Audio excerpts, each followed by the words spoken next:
सभिनी डॉक्टर फैज़ साहब ना असां हलंदासीं। शाह साईं जी समूरी शाइरी बैत ते बीठल आहे, जंहिंमें सोरठो ऐं दोहो आहिनि, छंद ते बीठल आहे। शेख हयात साहब उनखे जॾहिं तर्जुमो कयो त उहो कते में खणी आयो आहे ऐं इल्म उरूज़ ते खणी आयो आहे। तव्हां इन ट्रांसफॉर्मेशन खे कीअं था ॾिसो? हाणे ईअं आहे त जेको तर्जुमो करे थो ऐं जंहिं ॿोलीअ में करे थो, ज़ाहिर आहे त उन ॿोली जा जेके क़ाइदा क़ानून ऐं जेके रूल्स रेगुलेशन उन्हनि खे ई तो फॉलो करिणो पवंदो, हुनखे न। हाणे असांजी सिंधीअ में चंद विद्या आहे, काफ़ी आहे, वाई आहे, जेके बि आहिनि इहे जेके सिन्फ़ूं असां वटि आहिनि, हुननि वटि फ़ारसी जे खां ई खयल, असां वटि बि ग़ज़ल जी मिसलनि खयो आहे, नज़म बि असां हुननि खां वरितो आहे। त उहे शयूं जॾहिं हुयूं त ज़ाहिर आहे हू सॼो फॉर्मेट जॾहिं उन में पियो रखे त ज़ाहिर उन में ई करिणो पियो हुनखे। ऐं मुंहिंजे ख़्याल में त जेको हुन इहा जेका चूंड कई, इहा ॾाढी ज़बरदस्त कई। इन में हू वधीक आराम सां उन्हनि किरदारनि खे, जीअं मां शुरू में ॻाल्हाए पियो वेठो त असांजा किरदार जेके आहिनि उन किरदारनि खे हू निभाए वियो। सीस तो तेरा हुआ और मांगो। सवाल इहो आहे त असां चऊं त बाबा चारण तुंहिंजी चंग में तो ई दजी तवार, हाणे जेको कुझु चऊं था पोइ सिर्फ़ु कटे ॾिनो हीअं थियो। हाणे इहो असांजो पैटर्न आहे। असां सभु सिंधी ॿराड़ी जा माण्हू बि जेके आहिनि, जेकर तव्हां सोरठ जो बैत पढ़ंदा तव्हां राग सोरठ थो छेड़े वेठो, जीअं मूं पहिरीं चयो। त हाणे शेख हयात लाइ सभ खां पहिरीं चैलेंज इहे त इहे असांजा जेके किरदार आहिनि, जोगी सामी फलाणा जेके बि असांजा किरदार साल में भरिया बीठा आहिनि, जेको असांजो कल्चर, उन खे हुन उर्दू वारी शाइरी में जॾहिं मुंतक़िल कजे त कीअं कजे। ऐं उन खां पोइ ज़ाहिर आहे हुन ॿोली खे फॉलो करिणो पवंदो, उन खां अलावा हुन ॿियो चारो बि न हुयो। थैंक्स महिरबानी। तमामु सुठो, तमामु सुठो।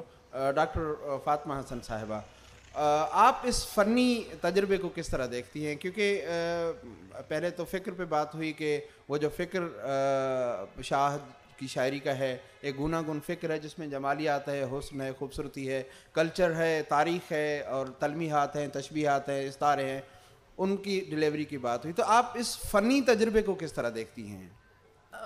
जैसा कि मैंने कहा है, आपके शेख हयात को बिल्कुल पता था कि वो क्या कर रहे हैं।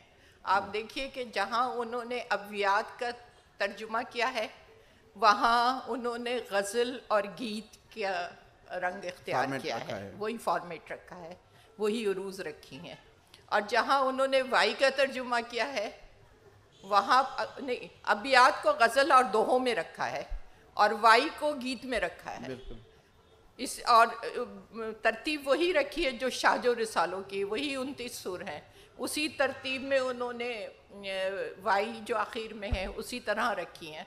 लेकिन जब उनका तर्जुमा करने गए हैं तो उन्होंने उरूज़ का कुछ ऐसा एहतमाम किया है कि वो उर्दू में उनके पेश नज़र, बिल्कुल सही कहा आप दोनों ने कि उनके पेश नज़र जो उनके क़ारीन हैं वो उर्दू वाले हैं। लेकिन अब जो उर्दू है, ख़ुद शेख हयात को भी एहसास था, उन्होंने अपने एक इदारिये में जो बरसात के लिए लिखा है, मेरे लिए भी, कि फातिमा हसन उर्दू की शायरा है जो इजाफ़त और वाव अतफ़ी नहीं इस्तेमाल करती। हमारे यहाँ 3 इजाफ़तें इस्तेमाल किए जाते हैं। और उन्होंने अपने लिए भी इसमें लिखा है कि मैंने फ़ारसी और अरबी को सिर्फ ज़रूरत के तहत इस्तेमाल किया है। मैंने कोशिश की है कि मैं इसको हिंदी छंद के में करीब तर रखूँ, और उसमें ज़्यादातर उन्होंने दोहे और गीत के ही अंदाज़ अपनाया है। और सबसे बड़ी बात यह है कि उन्होंने जो कुछ किया है वो जान कर किया है, अनजाने में नहीं किया है।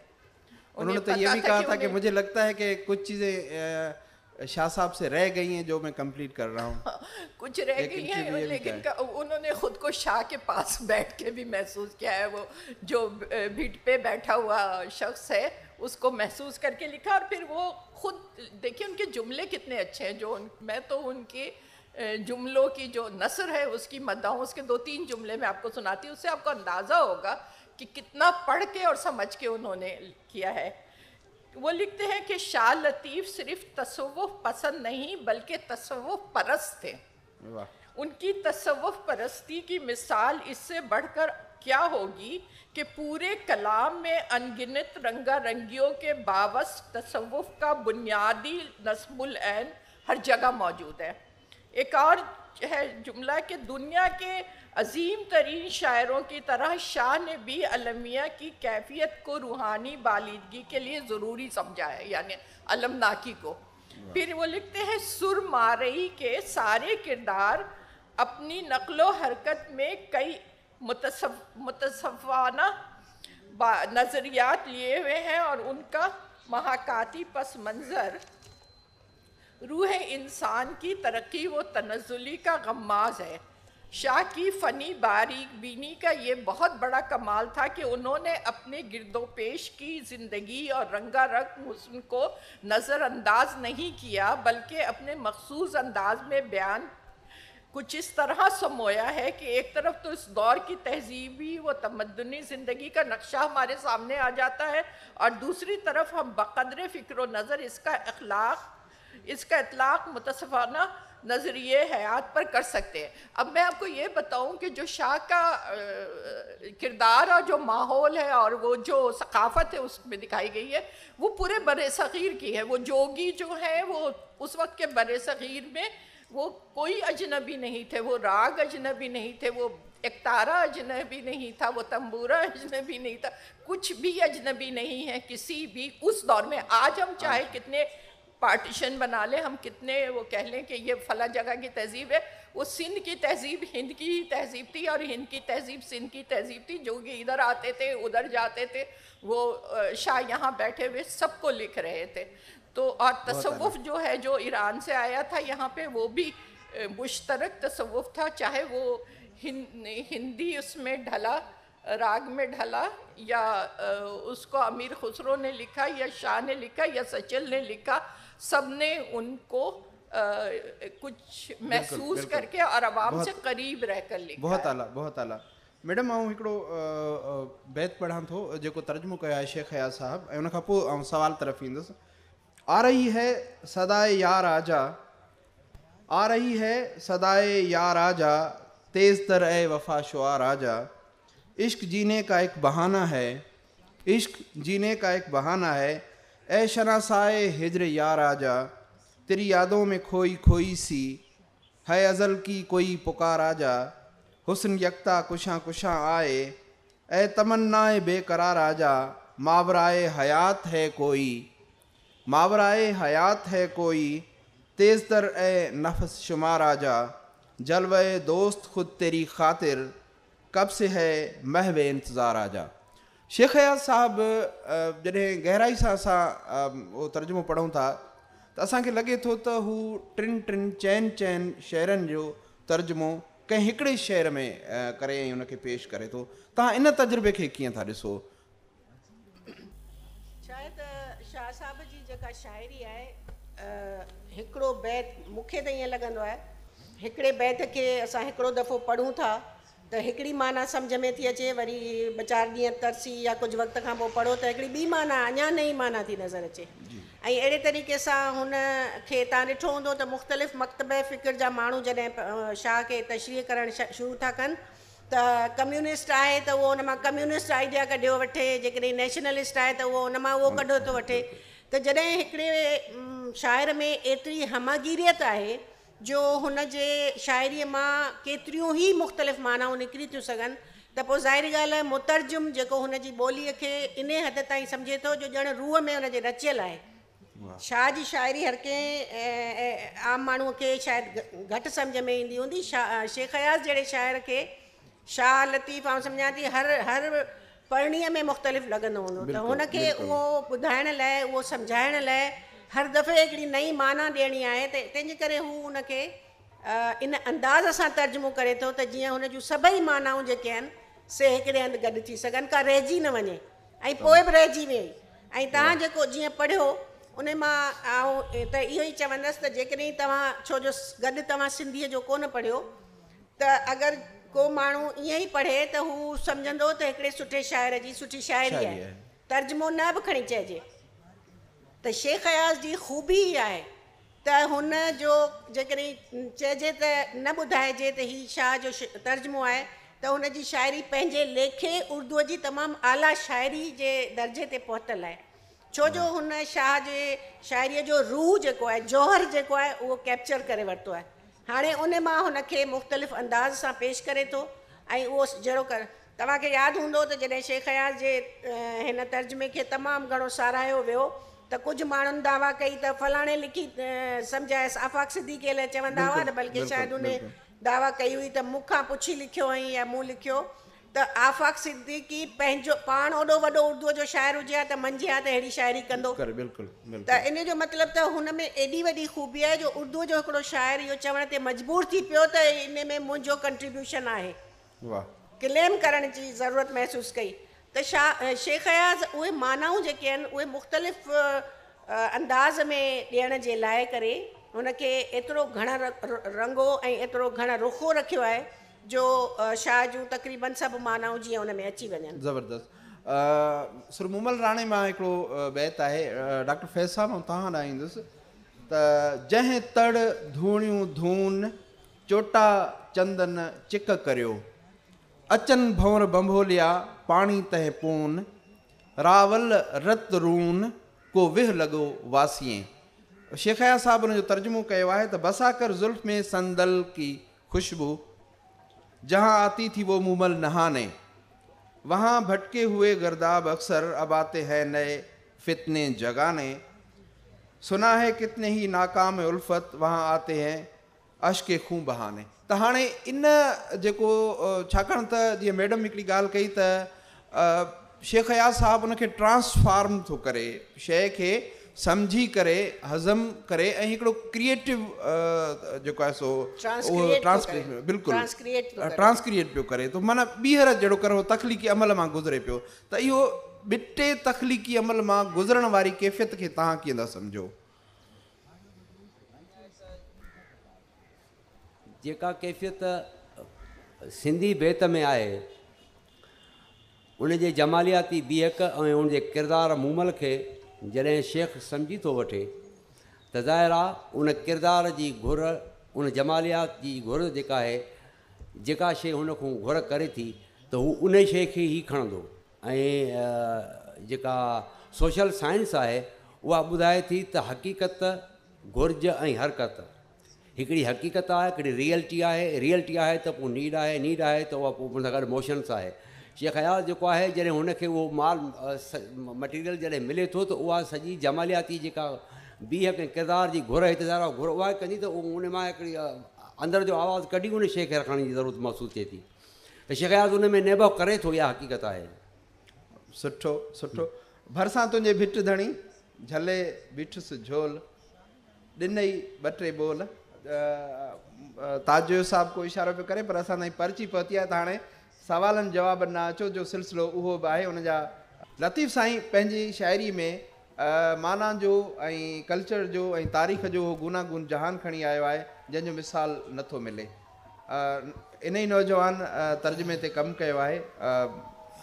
जी सर, मां शबीर खोखर पियो ॻाल्हायां। मूं इन ई मौज़ू ते जेको आहे असां एमफिल कई आहे वफ़ाक़ी उर्दू यूनिवर्सिटी मां, जेका थीसी तव्हांजे हथ में पई आहे।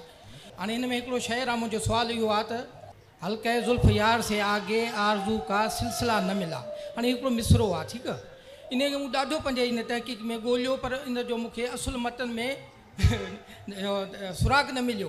हाणे मुंहिंजो सुवालु इहो आहे त असां क़ारीन खे इन मुश्किल मां कीअं असां टपाईंदासीं? त बाबा आज़ादु तर्जुमे में शेर त थी वियो, शाइरी बि थी वई, उहो पढ़े थो इंजॉय, पर असुलु माख़िज़ में उनखे किथे ॻोल्हिजे? न, इन जो सवालु आउं मैडम जे मार्फत आउं ई ॾेई थो छॾियां। इहो यको डिस्कस थी चुको त ही ट्रांसक्रिएटिव तर्जुमो आहे जेको ॿीहर क्रिएट थियो आहे।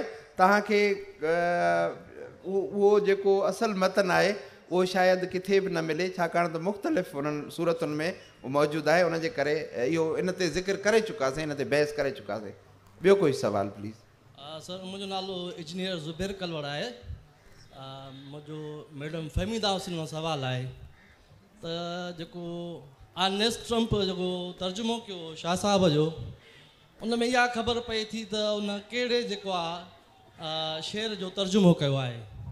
जॾहिं असां शेख अयाज़ ते अचूं था त उन में असांखे ख़बर नथी पए। इहा साॻी ॻाल्हि त डिस्कस थी चुकी। तव्हां जेकॾहिं पंहिंजे पाण खे हाज़िर सम्झो त ट्रांसक्रिएटिव इहो साॻियो ई सुवालु असांजो अॻियों दोस्त करे वियो।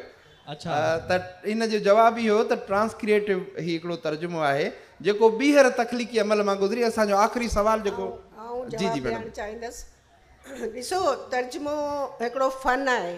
तर्जुमो सिर्फ़ु लफ़्ज़ लफ़्ज़ ते रखी तर्जुमो करण जो नालो कोन्हे। तर्जुमो हिकिड़ो लिटरल थींदो आहे, जंहिंखे लफ़्ज़ी तर्जुमो चइबो आहे। ॿियो थींदो आहे उन जेको शेर आहे उन जे रूह खे उन जे जौहर खे मुंतकिल करणु त शेख अयाज़ अलाए जीअं मूं चयो त हुन उन में जेको रूह आहे जौहर आहे माना आहे मफ़हूम आहे उहो सॼो हुन पाण अंदर में ओते पोइ हुनखे ॿीहर क्रिएट करे ॾिनो आहे। लफ़्ज़ी तर्जुमो जेको आहे उहो बज़ाहिर तव्हांखे अपील करे थो, बज़ाहिर तव्हांखे लफ़्ज़नि मां ख़बर पए थी त फलाणे शेर जी माना आहे फलाणे बैत जी माना आहे, पर असुल में उन में जेका अंदरूनी हिकिड़ी ख़ूबी आहे शेर में बैत में या जेको हुन जो जौहर आहे उहो कोन थो थिए। ऐं हिकिड़ो जेकॾहिं टाइम आहे त आउं हिकिड़ो बैत थी ॿुधायां, उन में तव्हां ॾिसो पढ़ाॾो सो सॾु वर वाईअ जो जे लही हुआ अॻही गॾु ॿुधण में ॿ थिया। इहो घणो ॿुधल आहे। हाणे शेख अयाज़ जो तर्जुमो थो करे ये सदा और बाज़ गश्ते सदा असल दोनों की एक है, इस आवाज़ की दुई पे न जा के समात फरेब देती है। हिते मफ़हूम बि आहे माना बि आहे ऐं वहदत ऐं कसरत वारो फ़लसफ़ो बि अची वियो। तसवुफ़ जो वहदत हिकु आवाज़ वहदत ऐं सदा उन सां मिली दुई या ॿ थियूं त इहो वहदत कसरत जो फ़लसफ़ो तसवुफ़ वारो बिल्कुलु एज़ इट इज़ कन्वर्ट थियो आहे सिंधीअ मां उर्दूअ में। हाणे साॻियो तव्हां आगा सलीम जो ॾिसो एक सदा एक गूंज सुनने में है दो, गौर से गर सुन लो मखरिज उनका एक है। मखरिज लफ़्ज़ इस्तेमालु करे हुनखे फिज़िकल करे छॾियो आहे। मखरिज हितां निकिरण वारो आवाज़ु आहे उन जी सदा पई गूंजे, उहो तसवुफ़ जे उन फ़लसफ़े खे उन वहदत खे कसरत खे बिल्कुलु नथो ज़ाहिर करे, इहो फिज़िकल थी वियो। ठीकु आहे, साइंटिफिक फिज़िकल हिकिड़ी एक्सप्लेनेशन आहे उन बैत जी, बजाए इन जे जो उन में जेको रूह आहे तसवुफ़ जो उहो कोन मुंतकिल थियो आहे। त आउं सम्झां थी त जेको रूह ऐं जौहर आहे उहो मुंतकिल करणु वधीक ज़रूरी आहे बनिस्बत लफ़्ज़ी तर्जुमे जे। ज़बरदस्त। ठीक है, ॿियो कोई सवाल? मुंहिंजो नालो मोहम्मद हयात गांचो। हितां मैडम फहमीदा चयो आहे त शेख अयाज़ उर्दूअ वारनि हीअ जेका उर्दूअ में तर्जुमो कयो आहे उर्दूअ वारनि जे लाइ आहे, असांजे लाइ न आहे। ऐं इन ॻाल्हि सां इतफ़ाक़ नथो कयां ऐं पाण त शेख अयाज़ तर्जुमो असां सभिनी जे लाइ कयो आहे त उर्दू वारा बि शेख अयाज़ खे सम्झनि पंहिंजे ॿोलीअ में ऐं असांजी फितरी ॿोली आहे ऐं असां वरी उर्दूअ खे बि सम्झी हिक ॿिए सां कंबाइन कयूं, हिक ॿिए सां ॻाल्हियूं करियूं, वधीक शेख अयाज़ खे सम्झूं। ऐं तव्हां महदूद करे शेख अयाज़ खे साम्हूं रखियो आहे। शेख अयाज़ सभिनी जो शाइर आहे ऐं असांजो बि आहे उर्दूअ में तर्जुमो थियल। शेख अयाज़ खे जेकॾहिं असां उर्दूअ में शाह लतीफ़ खे जेकॾहिं असांखे उर्दूअ में सम्झण जी ज़रूरत आहे या हूअं ई सम्झण जी ज़रूरत आहे, सिंधीअ में तशरीहूं शरहूं तमामु घणियूं पियूं आहिनि, उहे असां हिक ॿिए खे ॿुधाए सघूं था। हीअ आउं सम्झां थी त तर्जुमो उन ॿोली ॻाल्हाईंदड़नि लाइ थींदो आहे, पंहिंजे लाइ कोन्ह थींदो आहे। बहरहाल तव्हां इख़्तिलाफ़ करे सघो था। डॉक्टर फातिमा हसन कुछ चवण भी चाहे? बिल्कुल, फहमीदा हुसैन ने ये नहीं कहा कि उर्दू वालों के लिए सिर्फ किया है, इन्होंने तो ये कहा है कि उनके पेश नज़र वो लोग थे जिन्हें इन्हें पढ़ना है और समझना है, जिन तक इसको पहुंचाना है इस शायरी को। और शेख अयाज़ ने बिल्कुल, मैं इसी पर जोर दे रही हूँ, गलती वहाँ होती है जो आदमी दानिस्ता नहीं करता हो, जिसको पता है कि मैं क्या कर रहा हूँ वो गलत नहीं कर रहा है, वो वही कर रहा है जो वो सही समझता है। और इसकी एक मिसाल मैं ये दूँ कि सिर्फ उर्दू वाले ही नहीं, मैं ठट्टा में नूरी जाम तमाची पर सेमिनार था और मैंने वहाँ नूरी जाम तमाची इज्जो न्याज का इस्तिआरा ये मजमून पढ़ा और वहाँ पे बड़े बड़े स्कॉलर भी थे और उन्होंने बहुत अच्छे मज़ामीन पढ़े। लेकिन जब मैं ख़त्म हुआ तो कुछ नौजवान, सिंधी नौजवान का एक बड़ा हिस्सा मेरे पास आया हुजूम और कहने लगे कि भाई मजमून तो आपकी ही बात हमारी समझ में आई। तो वो जो नए पढ़ने वाले बच्चे हैं जो शाह की खुद उर्दू में जो हमारी पर्शियनाइज्ड डिक्शन में पोइट्री होती है बड़ी बड़ी, वो नहीं समझ पाते, गालिब के बड़े हिस्से को, इकबाल को नहीं समझ पाते, लेकिन उसी के जो आसान है वो समझ लेते हैं। तो शेख अयाज़ ने बहुत बड़ी ऑडियंस को सामने रख के शाह का असल पैगाम जो था वो ना सिर्फ पहुंचाया है बल्कि उन्होंने ये बताया भी है, अगर आप इनके मुकदमे को पढ़ें, जिसको मैं बार बार कहती हूँ कि इसको तो निसाब का हिस्सा बनाना चाहिए, तो शाह की वुसअत नज़री को और वुसअत को और फ़िक्र को इस तरह समझाया है कि वो भी समझ सके जो कम मुतालिया रखते हैं या ज़बान पर बहुत अबूर नहीं रखते। और यही एक काम है, क्योंकि गालिब की भी शरह लिखी जाती हैं, इकबाल की भी शरह लिखी जाती हैं, इसीलिए लिखी जाती हैं कि बहुत से लोग उन्हें नहीं समझ पाते। बहुत आला, बहुत ज़बरदस्त। जी जी, मेरा नाम अब्दुल गफ़ार बुगियो है, I am from Karachi. Sir, specially मैं उर्दू में बात इसलिए कहना चाह रहा हूँ कि पूरा पाकिस्तान, पूरा सिंध, बल्कि अयाज़ जो है वो इंटरनेशनल राइटर है, ना कि एक कम्युनिटी का है और एक तर्जुमे पे बात रखी जाए। मैं सिर्फ इतना चाहता हूँ, क्योंकि मेरा ताल्लुक़ मीडिया से है, तो सिर्फ रुकेश तीनों से मेरे सीनियर्स हैं, टीचर्स हैं, उस्ताद हैं बैठे हुए हैं, साथ ही साथ टीचर बैठे हुए हैं, सिर्फ रिक्वेस्ट है कि फ़िक्री नशस्त अगर इसको रखा जाए कि भाई अयाज़ हम मज़ीद बना कैसे सकते हैं। एक अयाज़ तो बन गया, उसने उर्दू तर्जुमा दे दिया, लेकिन उसके बाद मज़ीद अयाज़ इन शाहों के बीच में से कैसे पैदा करें, क्योंकि सैयदज़ादा तो अब शायर बन नहीं रहा, सैयदज़ादा गुलकार बन नहीं रहा, सैयदज़ादा तो बन गया पीर, उसने सिर्फ पीरी चलानी है। शेख अयाज़ कैसे पैदा किया जाए, तो प्लीज़ 2 मिनट स्पेस उर्दू में इसलिए बात की जाए कि मेरे जैसा नौजवान कहाँ जाए, वो नौजवान जो इंटरनेशनल बैठा हुआ है, आपको अमेरिका में, कनाडा में और मज़ीद कंट्रीज़ में सुनना चाह रहा है, देखना चाह रहा है, तो सिंधी उर्दू में कहाँ ढूंढेगा आपको, वो तो आपको इंटरनेशनल लैंग्वेज में बहुत शुक्रिया, बहुत शुक्रिया।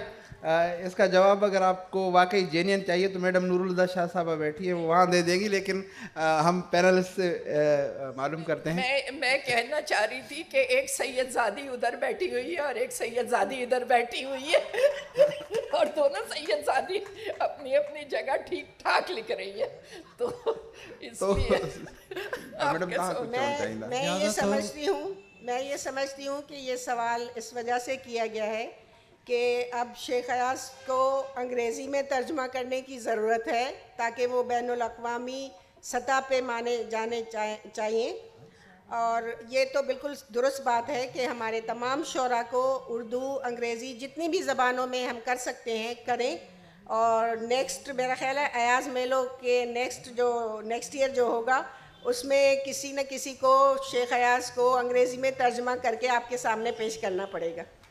बहुत शुक्रिया मैडम। हिकिड़ो सवाल डॉक्टर शेर साहब मौजूद है। मेरा नाम ज़ेब सिंधी है। मेरा सवाल जो है, आप एक शायरा भी बैठी हैं और डॉक्टर साहिबान मुहक्किक भी बैठे हैं।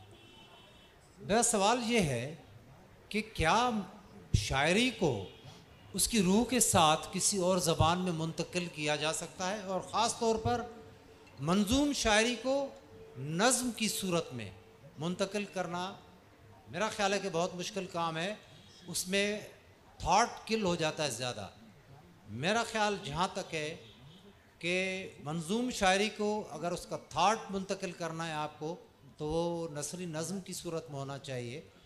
नूरुल शाह ने शाह लतीफ़ के कुछ अबियात और वाइयों का तर्जुमा किया नसरी नज़्म की सूरत में, मैंने पढ़ा, तो मैंने उनको कहा कि आप इस पूरे रिसाले को तर्जुमा करें कि थाट मुंतकिल हो रहा है।